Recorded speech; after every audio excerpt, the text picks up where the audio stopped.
In this episode, we're going to talk about well-being, your well-being, with Debra K. Let's go.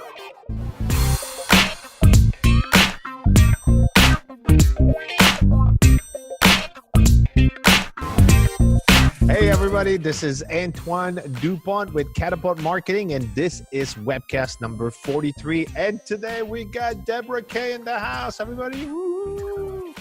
Hey Debra, how are you? Good to have you on the show. I am good. I'm excited to be here.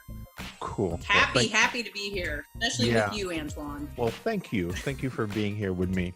So, Debra, you are world famous for all of us in the well-being world, or anybody that takes care of that or thinks about that on a daily basis, which I don't. But every time I'm with you, I think about it. But for the few people out there that don't know you, introduce yourself, just say your name. Obviously, Debra K, we already said it, but tell us what you do for a living, and why you get up in the morning. Okay, well, I'll tell you what drives me every single day is I am so passionate about sharing inspirational and educational stories on natural health and wellness. So I just think that a lot of us march into the doctor's office, get our prescriptions, march to the pharmacy, and there's so many more things out there that we can do to take care of ourselves. So that's what drives me. Mm-hmm. Now, my channels to do that is I have a platform on Facebook called Well World TV, which is sharing inspirational and educational content. I'm a national keynote speaker, and I speak on radical well-being, thriving in chaos. Mm-hmm. And I'm a writer, so I write for different national publications, and here locally in South Florida, a featured expert with Boca and Del Rey magazine. That's what I do. Wow, what do you do in your spare time? It's like that's busy. You don't have spare time. That is awesome. And I've seen job, healthifying the planet. Right. And I've seen you on stage. You're really fun and engaging speaker. So if any of you out there is looking for a speaker to speak about well-being, there you go. And this is what we want to talk about today. And I was sharing with you before the call that I had a long, difficult year in 2017 and the first part of 2018. And I was traveling quite a bit. I took on big challenges and whatnot, and I took care of everything except my well-being. And the result is I put on, an additional 25 pounds. What? Yeah, mostly in my bicep right here. Right. And I can feel the effects. So I think that this conversation could be more appropriate for all of us business owners, because you have to worry about growing your business, making payroll, getting new clients, dealing with the accountant, getting with the bills and all this stuff. And the well-being goes right out the door. And it's not good. There's an impact on us. And we're going to talk about the age bracket, especially when you're starting to be on the other side of the hill like I am. It's just more, the recovery is just more difficult. Let's just put it that way. So there are three things that I wanted you to share with us and help us business owner here, kind of like, how do we, besides eating kale and drinking water every day, which I won't do, like, let's just talk about why self-care is important, and then an idea that you have, which is radical well-being. So tell us about that. Okay. Well, first, I have such a small passion for small business owners because I have been one with different levels of success over the last 10 years. And I've also seen my personal wellness kind of transition up and down through this whole progress. Mm-hmm. Prior to that, I was a Fortune 250 corporate executive, which has its own wealth of challenges. But one thing I noticed that was different with small business owners is I think a lot of small business owners are much more clear on what they're trying to accomplish in the world, their purpose, their passion, and that's what keeps them getting up and going every day. Mm-hmm. But because they are small business owners, a lot of times they're having to wear every single hat in the business. And it can affect a lot of things. Their choices, when they get up first thing in the morning and they drink their, quad espresso drink like I do, I have to make a choice. Am I going to dedicate an hour and a half to working out, or am I just going to go ahead and dig in and start getting this to-do list done? Right. I think it can impact your personal relationships, especially if you're in partnership with your partner, in business as well, which a lot of couples kind of go into this together. Then all of a sudden they're trying to broach the personal dynamics of a romantic relationship in conjunction with the business relationship, which can also cause challenge. So one of the things that, I'm never one that's going to tell people what they need to do. Like, I'm not that sort of expert. But just through personal experience, I can see how not taking the same amount of time to commit to your overall personal well-being plan in the long term will be detrimental, and you just have to do it. So what's the step? Like what is a business owner like? What do you recommend? Like what would you say that I should do or stop doing, or recommendation? And I'm going to go. I think we all know what we need to do, right? Drink more water and eat more kale than the rest. Eat, and I hope not. yeah, eat less cheeseburgers and drink less beer, right? Just we kind of like have a sense of like, it's not like a mystery of what needs to be done. But what would you say is the biggest challenge? What is it that we're, that just we're not taking care of ourselves? And I'm saying I don't want to make assumptions, but I have eyes. I can see, people around me, and I just don't think that I'm surrounded by, people that are on the up and up in terms of, lack of exercise and not being as healthy, not certainly being at their optimal health. And I'm not looking to do a marathon, but I'm looking for, the next 20 years to be, to be nice. And I just don't want things to start falling apart. So what should we do or not do? Well, I think, first off, just, as I tried to come up with my own definition for what well-being is, I quickly discovered the level of chaos that just exists in trying to define what it is. So we all, there's so many experts out there who are saying, do this, don't do that, do this, don't do that, that we start to think we're doing something right or wrong. So I think softening that perception first is really, really important. As I've gotten a lot less critical of myself because, we ebb and flow through life. And I always say, you know what? I get off and on the fitness wagon all the time. And so I have found what fitness works for me, and it may not be trendy, and it may not be cool, and it may not be the latest, knock yourself dead until you can't squat for 3 days, but it works for me. And as long as I'm consistently doing that, that makes me happy. As far as eating, it's kind of the same thing. I always say in my keynote that, at one point whole grains were an integral part of the food pyramid. And now, don't even think about touching anything that has gluten because it's going to kill you. So, that stuff just changes all the time. Yeah. So I think if you do like 70% of the time you make what are good food choices and not just like binge on kale drinks time after time after time, I think that's a good plan. One of the things that I do personally, everything is everything in moderation, including everything is in moderation, but it has to make you happy, or you're just not going to. But the thing is, including moderation, right? Yes, you have to do that in moderation too. I don't know where I heard that from, but it was a funny thing. But it's just like, that's what we're seeing is we're seeing what I'll call the culture of obsessiveness.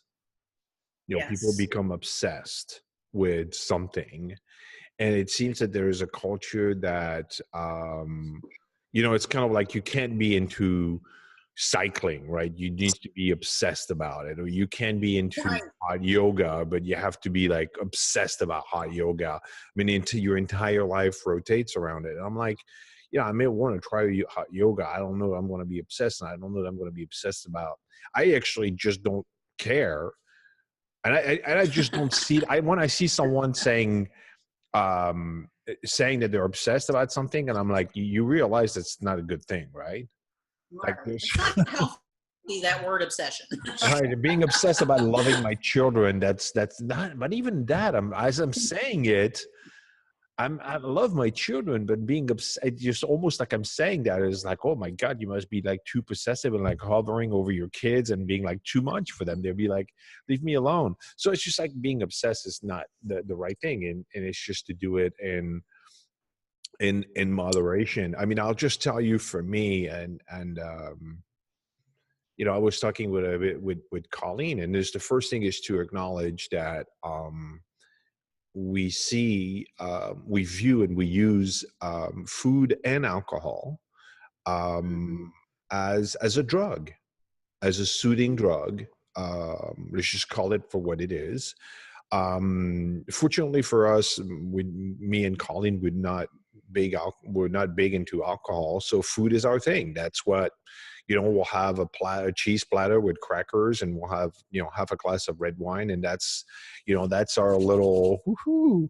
The problem is that, it's just like everything that we do around in terms of food, um, is a lot of that, and we just realized we have to break that habit of I was actually noticing it for me as a culture, and especially being a French guy, with the difference with the French and the American with food. And the French have a different relationship to food than Americans have. And the Americans are always like, look at these French women, they eat cheese and drink wine, and they're all skinny and everything. But there's a different relationship. And what I got, the distinction there, which was interesting, just, like that, was we have a culture of indulgence, and we indulge in stuff. I mean, if you go into the airport and if you go and travel, and I was actually noticing, as it is around, especially in the airports, and I'm looking, and if you look at all the outlets, a lot of them are designed around indulging in something you should probably not eat.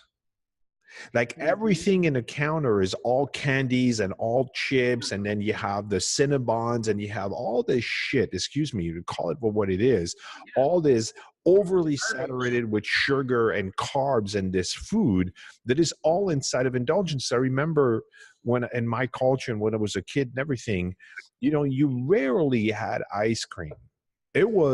Ice cream was it's like, wow, we're going out for ice cream. There was a thing with it. There was I wouldn't say a ceremony around, but it was like we were going out. We were going to the ice cream shop. There was like, and we were excited. We hadn't been there in a long time. We were going to indulge in ice cream, right? It was this time, right? But now you go in every single airport and you got an ice cream shop there, and basically what you have is people every day just grabbing an ice cream cone or a Cinnabon and then just indulging in it, as opposed to just say, hey, wait a second, this is, just my two thoughts. So what's your thought around that? Well, I think, first off, like the difference between different countries and us is just a lot of our food is just processed crap. I mean, and we're all about easy and cheap. So easy and cheap, unfortunately, do not equal usually good choices. Unless you have a 1 acre plot in your backyard and you're actually growing your own vegetables, which is very affordable, but nobody's doing that. Right. Very few. So one of the things, very few are doing that. So, you have to be really conscious about at least making 70% of the time good choices. I mean, I will be the first one to admit when I've taken a long trip and I'm at the airport and I have minimal choices that, I'm going to make a bad choice and I'll just recoup from that the next day. Right. But one of the things that I think people can do is that one of the trends I'm seeing in the wellness industry is because we're getting angry and we are demanding better options, there is this whole emergence of new companies that are offering kind of fast, healthy food. Mm-hmm. So I don't know if you remember a couple, and I'm not a supporter of any of these companies that I'm going to mention, but a few years ago, Panera went through the process of eliminating all of the preservatives, extra sugars, chemicals in all of their food. And that's like special. And I'm thinking that's not special. That's like, that should be our right to eat like that. Like, we shouldn't have to make a big deal out of making food better for us. Right, that's true. And even here in South Florida, and I'm sure all over the country, there are these home delivery programs. So I work with a company here. I get meals delivered every single Sunday. And when I get in that pinch, and like today, I was running around, I had appointments, I was trying to get back, so I could be on this call. I want to be able to make a good choice. So I have like 6 meals waiting for me in my refrigerator that are all very conscientious of, carbohydrates, protein mix. They're all, 400 calories or less. So I can eat that on the go really fast. It tastes good. And I know that I've made a good choice. So we have to build this level of support, so that when we get in these weak moments, when we're exhausted, we're tired, and we just want to eat a whole cheese tray and drink a bottle of wine, we might be able to calibrate it, with a little different choice. And then occasionally do that, and don't beat yourself up. Yeah, and I think that that's the difference between the American and the French culture, because obviously this is what we have here with this webcast with you and I, and I can give you my perspective from there. Is that so here's a story that was actually interesting. My son Charlie is in France right now for 6 weeks. He's going to come back in 2 weeks from now. I sent him to my brother, and they say again. Your brother? Was he with your brother? Yeah, he was staying with my brother and niece and whatnot. So out of all this, he went to met with his cousin, which is 2 years younger than him.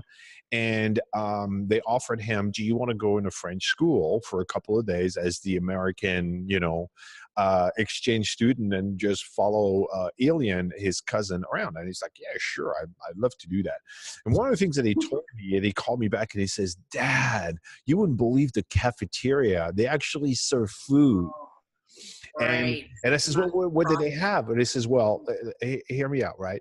They had a portion of chicken with a portion of potato and a portion of green beans, right? Which was a plate that he gave you. And he says, I want to actually, a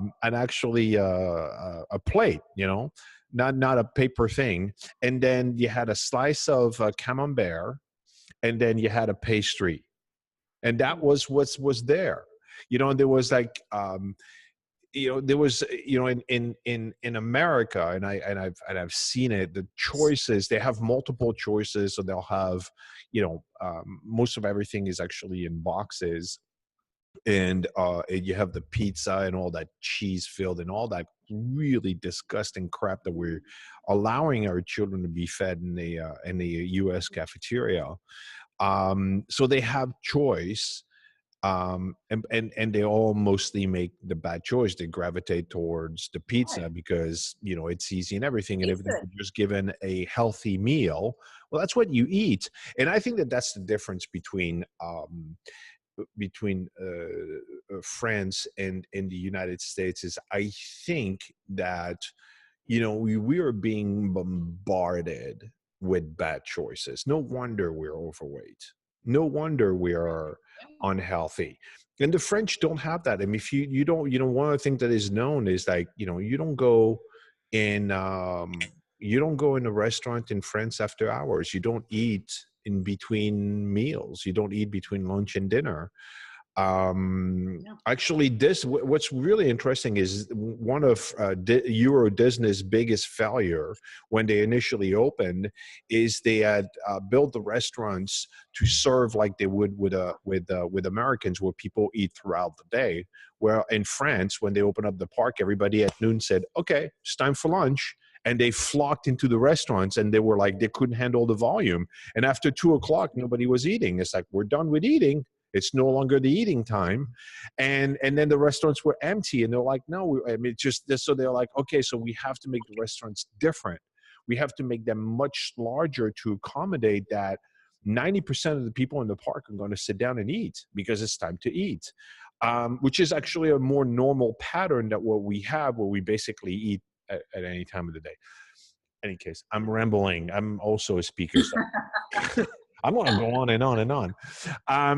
So that was great. So let's just talk about, so we talked about, why self-care, radical well-being, and we exchanged some ideas and whatnot. This was great. Let's talk about the age bracket. You said Hmm. something about old farts, like um, people in my age group. So what are you talking about, the age bracket and the impact that it has on Yeah. So obviously, in our 20s and 30s, even if we're a little bit unhealthy, we're a lot of our internal systems are still functioning optimally. And what happens to us is in our late 30s is, and we enter our 40s is, decades of our choices start to catch up with us. And that is compounded with just the natural aging process.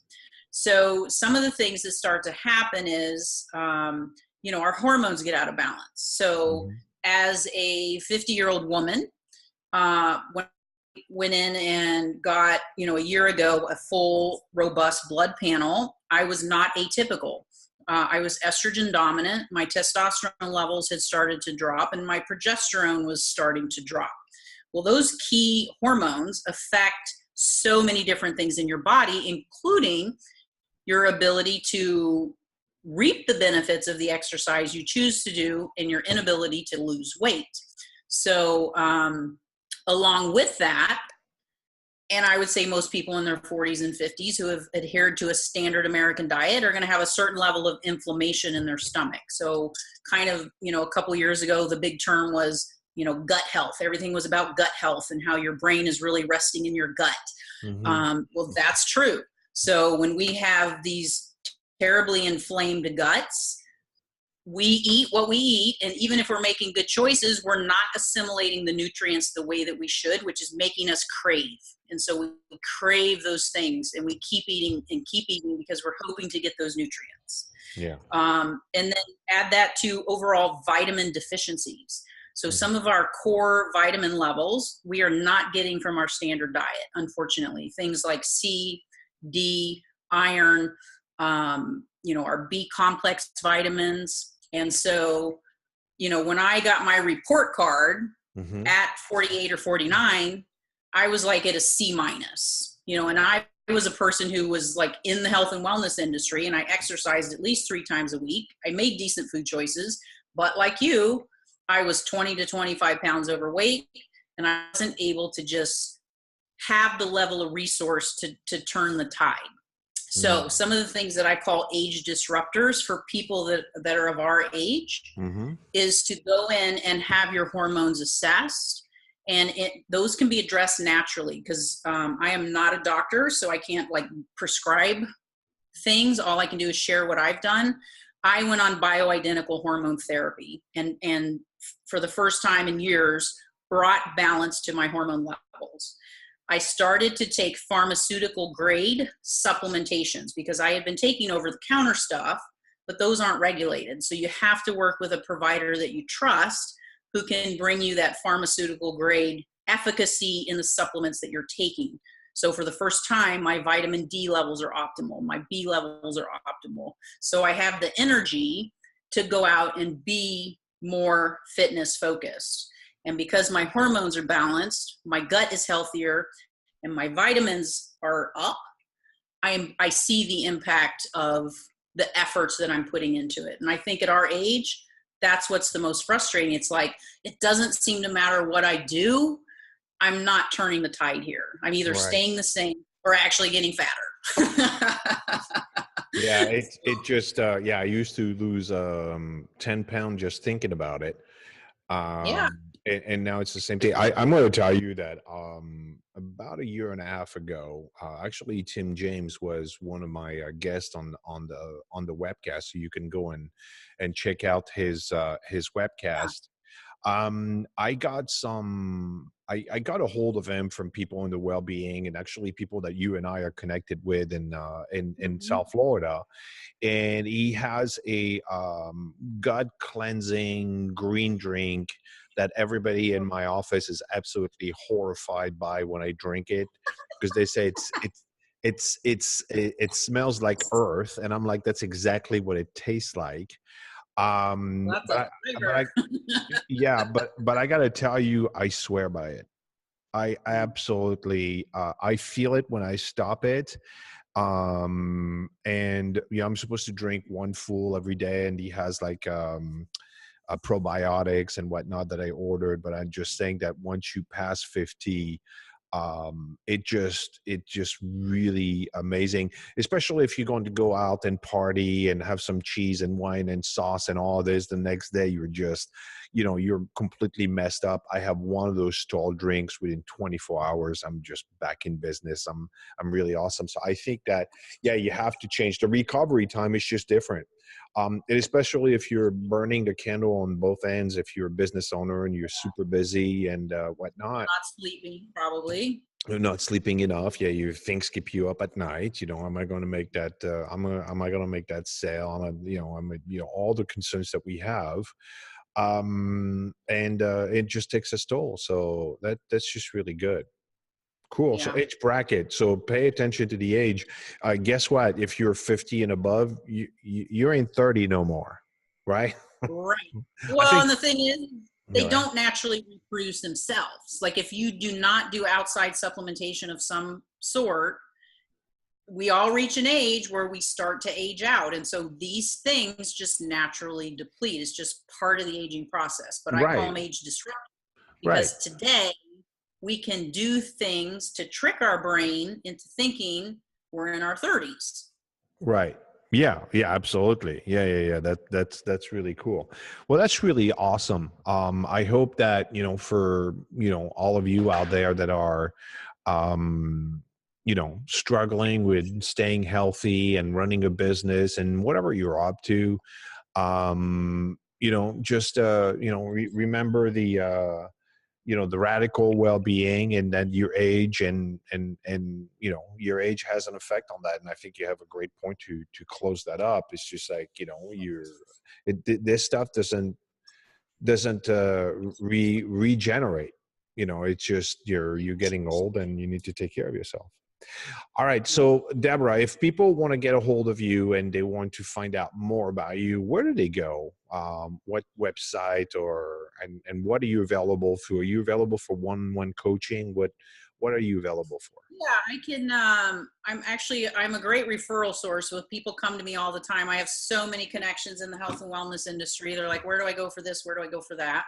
Obviously I do the keynote speaking. I have guaranteed media coverage for events. So Well World TV, and I am packed up and ready to come to the next event and give you some, pre-event promotions, interviews just like this, meetings with your VIP sponsors, all that sort of stuff. So that's pretty much how I, try to go out into the world. And obviously I'm available to write articles and things like that.